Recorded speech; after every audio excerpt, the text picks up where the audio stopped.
अस्सलाम वालेकुम, this is ODA foxtrot from defence outpost. तो पीएफएक्स प्रोजेक्ट से रिलेटेड हमारे पास आज जो है वो बहुत ही ज़्यादा इंटरेस्टिंग इन्फो आई है, और इंटरेस्टिंग इन्फो से ज़्यादा जो कुछ हमने कुछ खुद चीज़ें फाइंड आउट की हैं वो उससे भी ज़्यादा इंटरेस्टिंग हो जाती हैं। आज हम उन सब को इस वीडियो के अंदर आपके सामने रखेंगे, इनके ऊपर डिस्कशन करेंगे और फाइंड आउट करने की कोशिश करेंगे कि इसका मतलब क्या है और पीएफएक्स का जो प्रोजेक्ट है वो फ्यूचर में किस तरह से रोल आउट हो सकता है। लेकिन वीडियो में आगे बढ़ने से पहले अगर आप लोगों ने अभी तक चैनल को सब्सक्राइब नहीं किया तो please make sure to like this video and do subscribe to the channel. तो इन सारी अपडेट्स का बेसिकली जो ओरिजिन है वो दोबारा से आइडियाज़ 2024 है। वहाँ पर हमारे जो एक लोकल मीडिया हाउस है जियो न्यूज़, उनसे एक इंटरव्यू में पाकिस्तान एयरफोर्स के और पीएससी के ऑफिशियल ने इस चीज़ को रिवील किया कि पाकिस्तान एयरफोर्स एक्टिवली जो है वो पीएफएक्स प्रोजेक्ट के ऊपर काम कर रही है, और इनमें उन्होंने कुछ ऐसी डिटेल्स बताई जो कि इससे पहले इस प्रोजेक्ट के अंदर बाहर मीडिया के ऊपर या किसी भी सोर्स की तरफ से नहीं आई हुई थी। लेकिन अब फाइनली जो है वो ये डिटेल्स बाहर तो आई हैं, लेकिन इससे अच्छी बात यह है कि ये ऑफिशियल सोर्सेज से आई हैं। तो सबसे जो यहाँ पर इम्पोर्टेंट और मेन डिटेल है वो JF-17 या फिर पीएफएक्स प्रोग्राम की कैटेगरी से रिलेटेड है, और इसमें पाकिस्तान एयरफोर्स के ऑफिशियल का ये कहना था कि ये एक नेक्स्ट जनरेशन कैटेगरी का एयरक्राफ्ट होगा। लेकिन साथ ही उन्होंने इस चीज को भी मेंशन किया कि ये एक 4.5 प्लस जनरेशन का एयरक्राफ्ट होगा। सलाहियत के अंदर ये तैयारा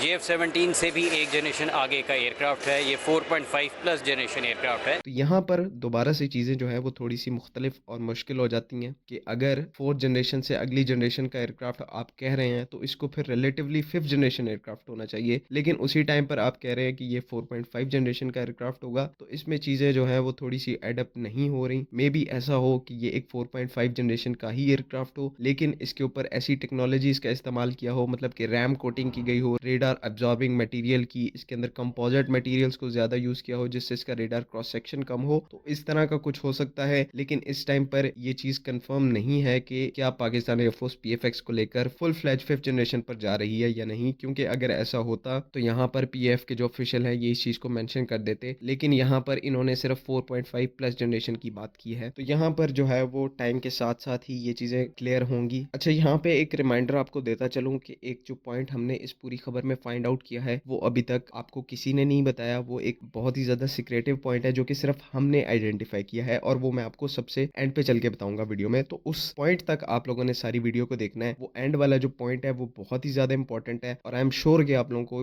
वो सुनकर जो है वो बहुत अच्छा लगेगा। तो आपने एंड तक वीडियो को जरूर देखना है। अगले पॉइंट की तरफ चलें। पीएफ ऑफिशियल ने इस चीज को बहुत ज्यादा हाईलाइट किया कि ये जो पीएफएक्स प्रोग्राम है इसमें इंडिजनाइजेशन का जो कंटेंट है वो बहुत ज्यादा होने वाला है। इवन उन्होंने इस चीज को भी रिवील किया कि पीएफएक्स का जो रेडार होने वाला है ऑब्वियसली एक एशिया रेडार होगा, नेक्स्ट जनरेशन का एशिया रेडार होगा, वो भी पाकिस्तान में इंडिजिनसली मैन्युफैक्चर किया जाएगा और डेवलप भी किया जाएगा ऑब्वियसली। और साथ में इसका जो इलेक्ट्रॉनिक वॉरफेयर स्वीट हो गया वो भी पाकिस्तान के अंदर ही इंडिजिनसली डेवलप किया, ये चीज भी उन्होंने कंफर्म की। और इवन उन्होंने ये तक कहा कि ये जो चीजें हैं अगले 1 से 2 साल के अंदर रोल आउट हो जाएंगी। लेकिन यहाँ पर एक चीज जो कंफर्म नहीं है वो ये है कि पीएफएक्स जो है वो वेपन्स किस तरह के कैरी करेगा। ये चीज पीएफ के ऑफिशियल ने जरूर मेंशन की कि जो इसके वेपन्स होंगे पीएफएक्स के वो JF-17 ब्लॉक 2 ब्लॉक 3 से ज्यादा रेंज वाले होंगे। इस चीज को जरूर उन्होंने कंफर्म किया, लेकिन ये चीज नहीं बताई कि वेपन्स जो होंगे वो इंडिजिनस होंगे या फिर इंटरनेशनली प्रोक्योर्ड होंगे, चाइना से होंगे या किसी भी और कंट्री से, मतलब मेनली चाइना से ही होंगे। लेकिन जो है ये हमें कंफर्म नहीं है कि पाकिस्तान एयरफोर्स अभी अपनी इंडिजिनस मिसाइल्स के ऊपर या वेपन्स के ऊपर जाती है या फिर चाइनीज वेपन्स की तरफ जाते हैं। जहां तक मेरा ख्याल है कुछ जो कंटेंट है वो इंडिजिनस वेपन्स का लिया जाएगा, और बाकी जो कंटेंट है मेनली जिसमें एयर टू एयर मिसाइल्स मौजूद हैं वो चाइना से प्रोक्योर किया जाएगा, क्योंकि हमें ये चीज माननी पड़ेगी उनकी एयर टू एयर मिसाइल अगर हम यूज करते हैं तो यही हमारे लिए बेटर है, तब तक जब तक कि हमारी जो अपनी मिसाइल्स हैं वो उस पोटेंशियल को रीच नहीं करती या फिर उनको क्रॉस नहीं कर पाती, तब तक Chinese air to air missiles को यूज करना ही सेंस बनाता है, और यही हमें यूज करनी चाहिए क्योंकि ये अपनी लिथैलिटी की वजह से पूरी दुनिया में मशहूर है। बाकी तीसरा जो एक पॉइंट था वो स्पेस से रिलेटेड था। अब इसमें कुछ लोग कंफ्यूज हो रहे थे कि क्या पीएफएक्स जो है वो स्पेस में ऑपरेट करने के काबिल होगा। देखिए, ऐसा बिल्कुल भी नहीं है। ये नॉर्मल जितने भी बाकी एयरक्राफ्ट हैं उन्हीं की तरह उसी एल्टीट्यूड के ऊपर ऑपरेट करेगा, लेकिन स्पेस को यहाँ पर मेंशन करने का जो मतलब है वो ये है कि ये जो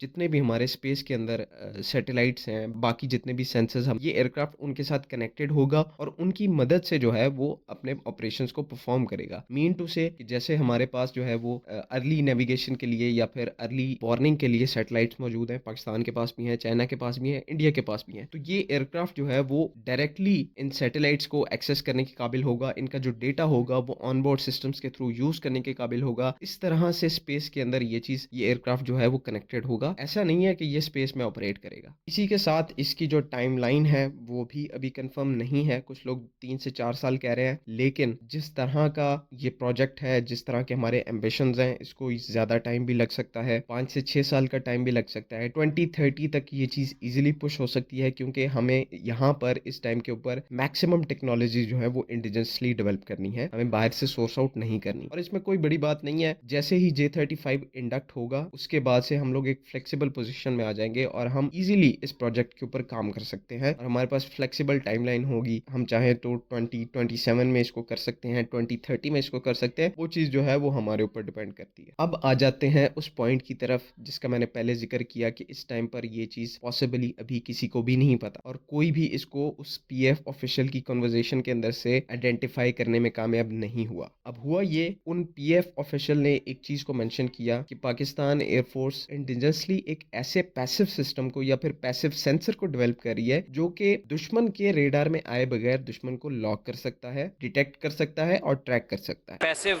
रेडार जो कि बगैर कुछ ट्रांसमिट किए हुए दुश्मन के जहाज़ को डिटेक्ट करने की सलाहियत रखता है, वो अल्हम्दुलिल्लाह अगले साल हम उसको रोल आउट करेंगे। तो इसमें जो है वो मैं खुद सोचने पर मजबूर हुआ कि ऐसा कौन सा सेंसर है जो पैसिवली ये काम कर सकता है, अपना रेडार ऑन किए बगैर दुश्मन के एयरक्राफ्ट को, एनिमी एयरक्राफ्ट को लॉक कर सकता है। तो यहाँ पर जब मैंने सोचने में थोड़ा बहुत टाइम लगाया तो मैंने जो फाइंड आउट किया वो ये है कि पाकिस्तान अपना इंडिजिनस IRST सिस्टम डेवलप कर रहा है। ये एक बहुत ही बड़ी न्यूज़ है। IRST का मतलब हम सबको पता है कि infrared search and track system होता है और यही एक ऐसा वाहिद पैसिव सेंसर है जो कि अपने एयरक्राफ्ट के रेडार को ऑन किए बगैर, उसको यूज़ किए बगैर एनिमी एयरक्राफ्ट को डिटेक्ट कर सकता है और उसको इवन लॉक करके मिसाइल को भी लॉन्च करने की पोजीशन में आ जाता है। तो आपको याद होगा 2018-19 के अंदर हम लोगों ने ये चीज़ सुनी थी कि JF-17 ब्लॉक 3 के अंदर IRST सिस्टम आ रहा है, लेकिन जब JF-17 ब्लॉक 3 आया था, जगह ना होने की वजह से उस सिस्टम को इसके अंदर इंटीग्रेट नहीं किया गया। लेकिन अब फाइनली PFX प्रोजेक्ट के अंदर, जिसे हम एसेंशियली इस पॉइंट के ऊपर, क्योंकि ये चीज़ सेंस भी बना रही है, हम इसको JF-17 का ब्लॉक 4 भी कह सकते हैं। तो ब्लॉक 4 के अंदर फाइनली हमें एक IRST सिस्टम देखने को मिलेगा और ना सिर्फ ये हमें देखने को मिलेगा इस एयरक्राफ्ट के अंदर, बल्कि ये एक इंडिजिनस IRST सिस्टम होगा। तो यहाँ पर एक बहुत ज़्यादा क्लियर अप्रोच नज़र आ रही है पाकिस्तान एयरफोर्स की, पाकिस्तान एरोनॉटिकल कॉम्प्लेक्स की, जो कि ये है कि हर मामले में इंडिजनाइजेशन को प्रेफरेंस दी जाए और जहाँ पर पैसा खर्च किया जा रहा है वहाँ पर प्रॉपर ट्रांसफ़र ऑफ टेक्नोलॉजी लिया जाए, जो कि बहुत ही अच्छी और बहुत ही सेंसिबल मूव है। तो वीडियो जो है वो थोड़ी सी ज़्यादा लंबी हो रही है। इससे रिलेटेड जो है वो मेरे पास थोड़ा बहुत एनालिसिस और भी है, लेकिन हम उसको किसी और वीडियो के अंदर करेंगे। आज के लिए बस इतना ही। अगर आपकी कोई कन्फ्यूजन हैं तो आप कमेंट्स में ज़रूर लिखें। बाकी अगली वीडियो तक के लिए अल्लाह हाफ़िज़।